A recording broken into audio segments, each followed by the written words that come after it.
So I'm going to start this journey with the judge's statement. So that's why they said we deserved a gold award. So it's a big statement that they made. And today I'm going to show you the journey of this transformation program. So everything started in the 80s, 100s. So this is how they used to do surgery training, right? So the program is all about surgery training that we did with UCL hospitals. So essentially, in that period of the time, inside their operating theater, they conduct training surgery and people simply watch. They were watching, trying to learn by watching, but there was no data, no practice, no interaction. It was nothing there. So we moved then into the 1900s, and you know what they're still doing? They were still watching it. But from operating theater, they moved into operating room. But essentially, in order to get the best experience of that and learn from the best surgeon, you need to be there. You need to shadow it. But again, is that the best way to learn surgery? Well, maybe not.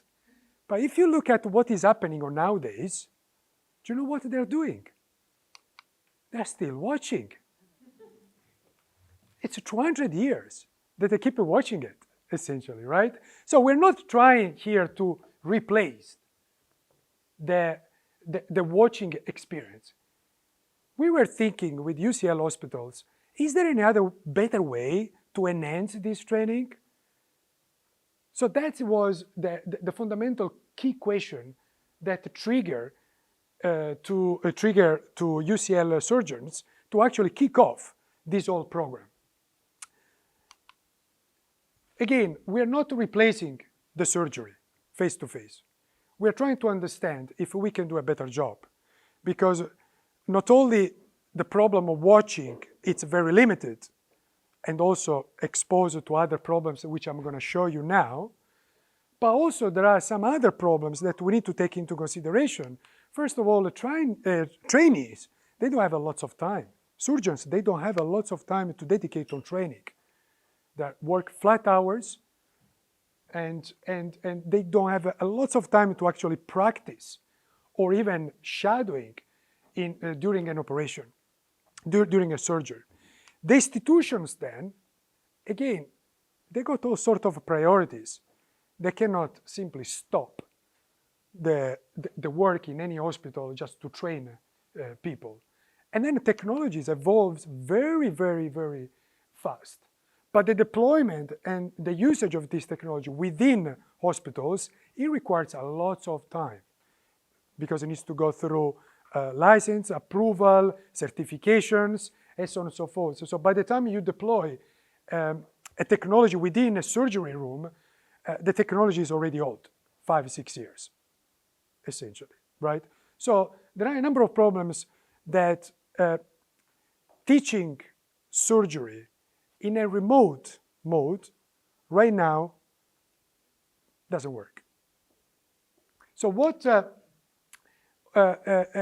if you look at the problems that this training has got, you can categorize into, I think, like 6 main problems. So first of all, when we talk about surgery training, we don't need to think about people based in London. UCL provide surgery training to people all around the world. So their audience is international. So what you have to do in order to get a UCL surgery training, from Canada, you need to travel to UK. From India, you need to travel over here.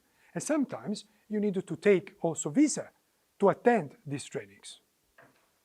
And most of the time, as we said, doing in-person training, you don't collect any data, it's not personalized, and so on and so forth. So there is a fundamental key issues of today's training programs. But also, more people you get into a surgery room, more risk you got for contamination. Contamination to the patient.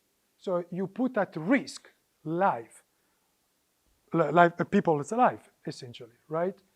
So again, another constraint, another problem is that you cannot get 20, 30 people in a room. Primarily if you want to attend one of the best surgery while do a surgery, live there. Again, at the time, you could have only 5 people, 5 surgeons per surgery. So imagine the bottleneck that you can have, almost like, I think it was Tony talking about, one of the use cases about using a simulator. Very expensive, but there was a bottleneck of using that facility. And then also poor pedagogical, because again, how am I going to practice? How am I going to test if the surgeon get the right skills to perform that operation? So as you can see, those are the key fundamental problems that we had to fix with our program. So what we have done, we have created the first in the world surgery training, all done completely in virtual reality, remote. So every surgeon around the world can get access to these training materials, but also training live operating surgeries without leaving home. And we did that in a mix, using some sort of a mix type of approaches, what we called Learning Blended 3.0. So until now, we have been talking about blended learning, which is a combination of classrooms and digital content. We strongly believe on the third pillar, which is immersive content, where the person is not just a passive user of a 2D screen. As much as you want to gamify it, as much as you want to engage that training, is still a 2D screen, right? Instead, with virtual reality, the students are immersed in that environment. I'm actually part of the learning environment. And then also, using augmented reality, the content come back to reality instead. So not virtual reality where the user goes into VR, but actually using digital content coming back to my real world with AR. So it's the combination of the two that kind of create the third pillar of what we call the blended learning 3.0. So what we did, we brought the surgery room into surgeons' houses. So a number of things that we did. The first thing that we did, now this is a 360-degree image. You can see now flat, but actually it's a 360-degree that when you watch that using the VR handset, you feel to be inside the surgery room. Now the camera, for this presentation, I'm using images that we don't see, the operation. By reality, the camera was next to the patient, so you can see the operation. So we put a streaming 360-degree camera, and we can stream live those surgeries. So people from India, people from Canada, USA, Japan, can attend a surgery in London without leaving their house. But it was not a YouTube experience. It was more than that. In fact, the experience was fully interactive. So while you are watching a live surgery, you student from Tokyo, you can actually click in some elements and get more information about what's going on over there. And this can be in a form of PDF, a form of even quizzes, to test your knowledge. It can be in a form of images, or even the live feed of the Da Vinci machine. The Da Vinci machine, it's that kind of robotic machine to do surgery. And you can see that the kind of little blue icon there, the teacher can actually also point in real time or do real-time drawing to point specific procedures or elements while we are conducting a surgery. So again, it was not a simply 360-degree YouTube video. It was a full interactive, full collaborative, if you wish, because then all the surgeons, all the students could talk to each other, because it was also VoIP as well. Yeah. On top of that, we also created 3D scenarios where actually you can practice. So again, it was not what we call the 3DOF, 3 degree of freedom experience. It actually also was a 6 degree of freedom, where the person can move around in a space. It can be a surgery or can analyze an organ or a specific element of the surgery. So it was a combination, this program is a combination of live surgery, but also 3D experiences and practices of the real surgery. And all of this has been done using VR handsets. So what we have done, all the trainees that applied to the program, we sent them a VR handset, part of the welcome package, with super simple, easy to use it. They don't need to do anything rather than switch on the device and automatically would go into the UCL hospital application for the training. So again, really easy to use, no setup, and trying to reduce mistakes. And here, I'm going to show you a quick video, because on top of what we did, our platform allows the surgeons, teachers, to actually democratize the creation of VR content. I was talking to one of you at lunchtime that says, well, VR is expensive. Well, not anymore. With our technology, any subject matter expert, any doctor in this instance, can create VR training by themselves. So I'm sure you kind of use Articulate. It's the Articulate of virtual reality, essentially. Zero code, you can get up and running in 10 minutes. So what we have done with our platform, the UCL could create the content without actually using us at all. So they become instructor designers after a little bit of training about some techniques on VR by themselves. And here there is a video how simple was to put together the training using our platform.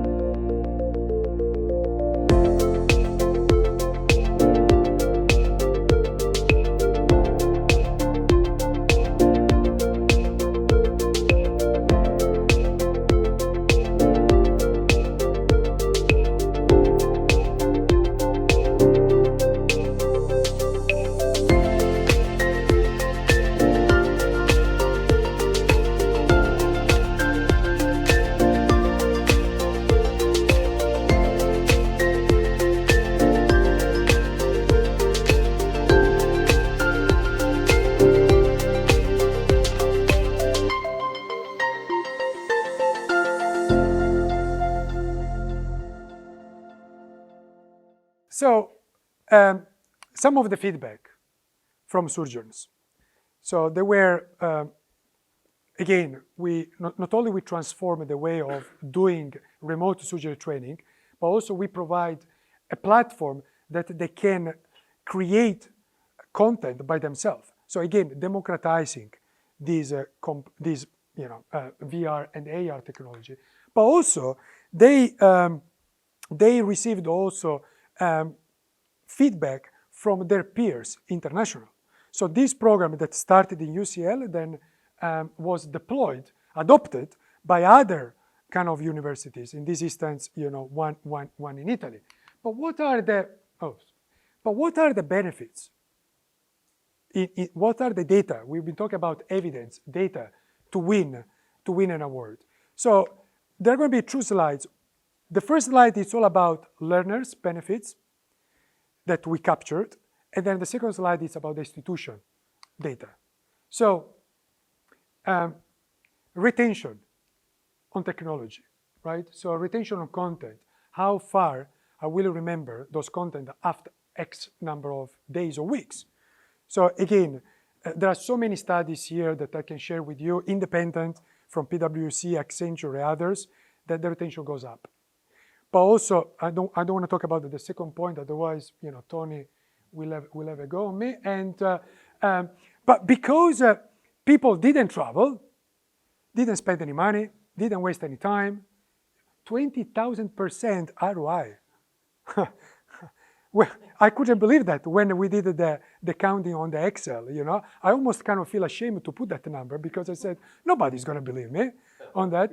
So what I did while I was presenting to the judges, I had my Excel ready. In case they ask, I would share the Excel. I said, it was not my formula. And again, lots of time saving, lots of money saving on traveling, and so on and so forth. From an institution point of view, they also get tremendous benefits. So they managed to get not 5 people in a live surgery, but in this instance, we're going to get 15 simultaneously people. Zero reduction. I remember that one of the judges said, well, Frank, that's not true. You didn't have a 100% reduction on contamination, because you still need to go inside the surgery room, take the camera, so one of you needs to be there to set up the camera so you can, get contaminated. I said, well, that is the beauty, because no one of us is getting inside the surgery. The technology was so simple to use, which actually the same doctors got in the camera and simply switch on and they were live. So 100% reduction of risk of contamination. ROI, this was more not on money saving, but more on extra revenue, because they could enroll more and more people. And because they saved them, like, let's say that because the cost from students would be less because they don't need to travel, they put, I think, 10% higher the fee, essentially, which could justify still that 10% extra and make more money out of it. So it was a kind of a win-win for everyone, both from the institution, but also for the learners. So this is what we have done in simple terms. We transformed the remote surgery training from pretty much a watch experience into a full interactive, immersive experience accessible to anyone. When I say accessible to anyone, and this is one of the things that I shared with the judges, I said, on top of these numbers, I think there is one major benefit that I can highlight that nobody highlighted on the previous slides.